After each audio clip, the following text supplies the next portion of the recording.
Ô, Rufo, essa questão, isso que eu acho que assim, a série retratou muito bem o Senna perfeccionista e obcecado. Principalmente naquela corrida que ele tava em primeiro e os caras falam, meu, Mônaco. Já ganhou, fica tranquilo, 1988. fica sossegado, você já tá em primeiro.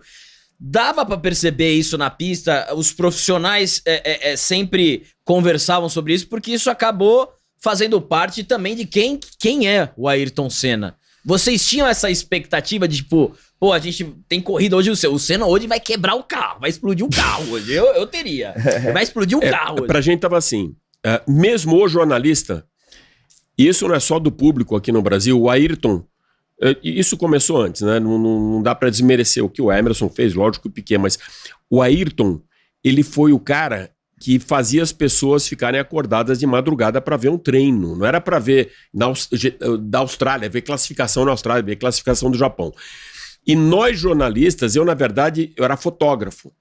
Então o meu era menos frustrante, por exemplo, que Flávio Gomes, que o Nilson César, da Jovem Pan, que o Luiz Roberto, Mário Andrade Silva. O Luiz Roberto hoje, que tá na Globo, faz futebol. Cara, eu adorava ele na pista como, eu acho que era ou Rádio Globo ou CBN, não lembro qual das duas, e tem até um momento com ele que até hoje ele me agradece. A gente tá em Mônaco, só pra você ver como os caras eram fanáticos por futebol. Aí o Luiz Roberto pede pra mim, Alex, você já esteve aqui no estádio de Mônaco, estádio de futebol de Mônaco? Eu falei, já, por fora, dá pra gente ir lá? Eu falei, podemos tentar, tava fechado o estádio. Aí eu cheguei pro porteiro, expliquei pro porteiro, pro cara que tá tomando conta ali, olha, repórter do Brasil, acompanha futebol, tá aqui pra acompanhar o Senna. Falei o nome Senna. Vocês são brasileiros, tal, Ayrton Senna, não, claro, só vou pedir uma gentileza, não pisem no gramado. Ou seja, pisem no gramado. Então fiz uma foto do Luiz Roberto no gramado, que ele fala que até hoje guarda, e com muito carinho também esse momento. Mas enfim, todos nós ficávamos frustrados quando não largava, olha só, que a gente tá mal acostumado, cara, quando não largava na pole ou quando não vencia a corrida. Mas o Ayrton também. Eu presenciei uma corrida do Ayrton que largou na pole, venceu a prova e fez a volta mais rápida, termina a corrida, ele vai reclamar com o Ron Dennis e que o Joe Ramirez, o mexicano, que ele adorava, que era o chefe dos mecânicos, que o carro não estava bom, que ele poderia ter problema com aquele carro. Só para você ver o nível de perfeccionismo, não bastava vencer. Tinha que ter excelência. Ou seja, a diferença ele tirava na mão. O Prost chegou a declarar uma época que o problema é que o Ayrton tinha 1 segundo no pulso. Que isso era difícil de superar. Ou seja, não era no carro, não era no acerto do carro. Eu presenciei uma outra situação em 1989, acompanhando o treino, a classificação dentro do box do Ayrton. A gente não podia passar aquela faixa do pit lane, mas podia ficar ali dentro como convidado. E naquela época tinha o carro que eles chamavam de carro reserva. Você tinha um carro de reserva. Você batesse o carro numa largada, você já deve ter visto várias vezes essa imagem, você saía correndo pro pit, pegava outro carro, montava e podia alinhar de novo no grid. Hoje não existe mais isso. Só que esse carro reserva, na classificação, existia um revezamento de prova para prova que cada piloto ia usar. Por exemplo, chegou em Mônaco, era a vez do Prost usar o carro reserva na classificação. Se alguém batesse o carro, não. Se tinha um carro reserva, por exemplo, na largada, você podia pegar o carro, mas só não durante a corrida, né? Mas na largada deu algum problema, o carro deu um pau qualquer, ou não largou, você podia ir pegar esse carro reserva por algum motivo, não durante a corrida. E ali era do Prost. Eu nunca vi coisa igual, cara. O Ayrton saía para volta rápida, marcava um tempo. O Prost saía, não conseguia marcar aquele tempo. O Prost saía do carro que ele estava, pulava para o reserva para tentar marcar o tempo melhor.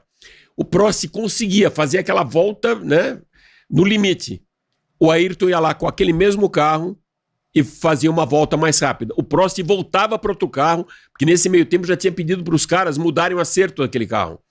E ficava pulando do carro reserva um lado para o outro e não batia o Ayrton. Ou seja, o Ayrton com o mesmo carro, com a mesma tocada, né? Mais rápido só. Então isso eu vi, falei, cara, que isso? Né? Ou seja, você via o desespero do Prost de ter pego um companheiro de equipe como o Ayrton. Tanto que no filme mostra isso e teve, na série mostra isso, quando eles já estão bem, em 94, estão conversando, que o Ayrton se aconselhou com algumas pessoas, inclusive com o Prost, com o Niki Lauda, com muita gente, puta, não corre. Sobre ele a falava, pista, não tem pista, não tem correr, segurança, aquilo tudo. E teve esse papo, ele falando com o Prost... Essa conversa aconteceu. Aconteceu. E do Prost dizendo que você se arrepende de ter, não sei, tido eu como companheiro na última etapa? Não, eu me arrependo de ter concordado que você fosse para a equipe no dia número 1. Né? Ou seja, reconhecendo o que o Ayrton era rápido. Muita gente, Gabriel, não fala entre os jornalistas, e tem, para mim, ele foi o melhor. Muitos jornalistas não acham que ele tenha sido o melhor, mas é unânime que ele tenha sido o mais rápido. Mas não é a mesma coisa? Não, porque você pode ser muito rápido e você não saber, por exemplo, fazer um acerto de um carro, você não ser rápido em todas as pistas, você não ser tão calculista. Eu já também tive essa dúvida, porque eu falava, mas peraí, como ele era o mais rápido? Não, era o mais rápido, ele era imbatível numa pole position. O número de poles, eu acho que são 65 poles, mas o número de poles dele é absurdo. Claro que depois foi quebrado isso, até porque na época eram 16 etapas, hoje a gente tem mais de 20, 22 etapas, mas esses números do Ayrton eram muito impressionantes. E a gente se frustrava quando ele não largava na pole e quando não vencia uma corrida. Né? Hoje a gente não tem nem brasileiro, vai ter Bortoleto ano que vem, não podemos esperar muito na equipe. Qual é a equipe que ele vai correr? Então, é a Haas que vai ser a próxima Audi, né? Tá. Vai ser a Audi. Então, mas, de qualquer maneira, se ele fizer o que fez o Ayrton em 84 com a Toleman, que isso é muito bem retratado também na série. Isso, é isso que eu ia perguntar. Isso tá fiel, totalmente fiel. O que aconteceu em 84? Chuva, né? E uma coisa que eu escutei do Ayrton, eu escutei do Christian. Nenhum piloto gosta de correr na chuva. Nenhum piloto torce por uma corrida com chuva. Quem fala isso é mentira. O cara fala, pô, ando melhor na chuva, vamos torcer. Não, porque é uma encrenca. O cara não vê nada. O Wilson Fittipaldi falava pra mim que em Interlagos com chuva, a freada dele era em cima da reduzida do carro que estava na frente. Ele escutava a segunda reduzida, ele começava a frear, porque não dá pra ver nada. Vem um espirro, né? Um espirro d'água, ou seja, quem tá na frente é menos, mas você tá atrás de alguém, aquele spray é muito forte. Então ninguém gosta. Mas se estiver chovendo, alguns caras andavam muito bem na chuva. O Senna era um cara e o Rubinho era outro. Andavam muito bem na chuva. Então a corrida, e o Ayrton fala isso também na série, e a gente já tinha escutado isso. A corrida, ela nivela a tecnologia dos carros, mas não do piloto. A chuva, né? A chuva, ela nivela o carro, mas não nivela o piloto. Aí mostra a diferença. A gente já viu esse ano algumas provas assim. Né? Choveu, cara, é espetacular por causa disso, porque toda aquela tecnologia embarcada, ela vai dar uma nivelada. O único contato que um carro tem com os milhões de tecnologia embarcados é o pneu. E quando você fala de chuva, você fala também de pneu e fala de pilotagem, de segurar o carro na mão. E o Ayrton sabia fazer muito bem isso. Outra coisa que eles mostram muito fiel, no começo da série, o Ayrton com o pai, eles não contam a história toda, com o Milton, e mostra chovendo, o Ayrton tentando várias vezes andar no kart, rodando e tal. Mas tem uma história antes dessa. Eu tive a oportunidade, através de um super amigo, Edgar Melo Filho, que trabalhou muito tempo na Bandeirantes, e naquela época, Edgar da Bandeirantes, era o Lemir Martins da Quatro Rodas e eram os meus maiores parceiros na pista. Quem dividia quarto. Então a gente conversava o tempo inteiro.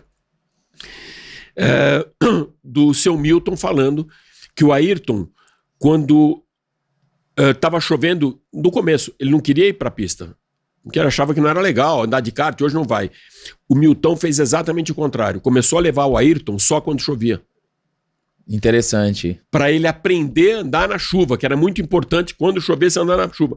E mostra isso incessantemente, o Ayrton rodando, não conseguindo, mas foi insistência do Milton para que ele andasse na chuva. Ele andou muito tempo na chuva e virou um craque na chuva. Né? Aquela história de treino, né? Eu estava comentando outro dia com o Marcelinho Carioca, estava lá na Jovem Pan, perguntei para ele, Marcelinho, por que a gente não vê mais gol de falta, né? Você concorda, Alba? A gente não vê mais gol de falta. Fala porque os caras treinavam muito, Alex. Treinavam muito. Então a história da Fórmula 1 não é do nada, não é sorte. É de treinar muito, se dedicar muito, né? E aí vem o resultado. O cara tem que ser bom. Mas é diferente um cara bom que se dedica muito a um cara bom que não se dedica. Você vai ver a diferença na performance. Então o Ayrton tinha excelência até no comprometimento dele com ele mesmo, com a performance dele. Não era cobrança da equipe, não. Cobrança já tinha todo mundo, principalmente os patrocinadores, né? Mas ele se cobrava muito. Essa perfeição do Ayrton de buscar excelência, a gente viu sempre até o ano que ele morreu.